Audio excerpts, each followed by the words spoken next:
அனைவருக்கும் வணக்கம். இந்த பதிவுல என்ன சொல்லியிருக்காங்க அப்படின்னு சொன்னாக்கா, எல்லா ஜீவராசிகளுக்குமே உணவு உண்பது, உறக்கம், இந்த புணர்ச்சி இந்த மாதிரி எல்லா எல்லா ஜீவராசிகளுக்கும் ஒரே மாதிரியான அளவுல தான் இறைவன் குடுத்துருக்கான். இந்த அறிவு, ஞானம் இந்த மாரி விஷயங்கள நீங்க பார்த்துக்கிட்டீங்கன்னா, அறிவு எல்லா உயிர்களுக்கும் பொதுவானதா தான் இருக்கு. எப்படி பார்த்தாலும் இந்த அ அ 4 கால் படைத்த மிருகங்களும் சரி, ஊர்வன, பறப்பன எல்லாத்துக்குமே தன் அறிவை கொண்டு தான் அது பறவை இரை தேடுது. மிருகங்கள் தனக்கான இரைகள தேடிக்குதுங்க. அதுங்க இருக்கிற இடத்த தேர்வு எடுத்து பண்ணிக்கிறாங்க. அதெல்லாம் அறிவு தான். ஆனா, அந்த மனிதர்களுக்கு மட்டும் ஞானம் அப்படின்னு ஒண்ணு அறிவோடு இன்னும் மேன்மையான ஒரு விஷயம். ஞானம் அடைய வேண்டும் இந்த மனிதன் அப்படின்ட்டு கருடாழ்வாருக்கு பகவான் சொல்றாரு. நான் ரொம்ப எளிய முறையில அதில உள்ள மிக முக்கியமான விஷயங்கள தெரியப்படுத்துறதுக்காக இந்த பதிவு செய்யறேன்.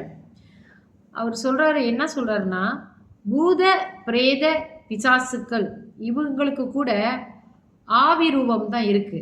ஆனால் இந்த மனிதர்களுக்கு வந்து தேகம் பெற்ற ஜீவர்கள் சிறப்புடையவர்கள் சொல்றாரு. 2வது அறிவோடு ஜீவிக்கும் தேகத்தோடு சிறப்புடையன விட மனிதர்கள் சிறப்புடையவர்கள். எல்லாமே தேகத்தோட இருக்கு. அதான் உடலோட இருக்கிற மிருகங்களும் கூட அறிவோடு தான் இருக்கு. ஆனா மனிதன் வந்து அதோட இன்னும் மேன்மையான சிறப்புடையவன்.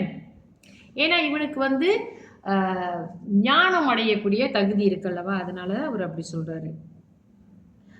இதுல வந்து இங்க நம்ம என்ன தெரிஞ்சுக்கணும்னு சொன்னாக்கா, நம்ப வந்து மனிதர்கள் வந்து மற்ற ஜீவராசிகளுடைய இவன் வந்து மிகவும் அறிவானவன். இந்த மனிதன் வந்து ஞானம் அடையக்கூடியவன், இறையை உணர்ந்து கொள்ளக்கூடியவன், பிரபஞ்ச ஆற்றலை புரிந்து கொள்ளக்கூடியவன் தான் மனிதன்.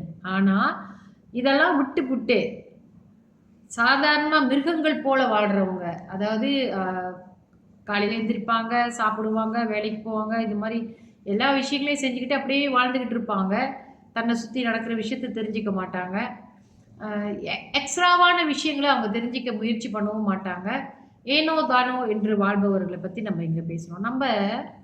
மனிதர்களுக்குன்னு ஒரு சிறப்பு என்னன்னா, புரிந்து கொள்வது. நம்மை சுற்றி நடக்கக்கூடிய விஷயங்கள், மற்ற சகா மனிதர்களை புரிந்து கொள்வது, பிறரும் வாழ வேண்டும், நாமும் வாழ வேண்டும் என்று மற்றவர்களை வாழ வைப்பது, இறை சக்தியை உணர்ந்து கொள்வது எல்லாம் இந்த மனிதர்களுக்கு வந்து செஞ்சுக்கணுங்க. அவங்களும் இந்த மிருகங்கள் போல நடந்து கொள்ளக்கூடாது. வெறும் சாப்பிடுறது, தூங்குறது, எந்திரிக்கிறது, இனவிருத்தி பண்றது.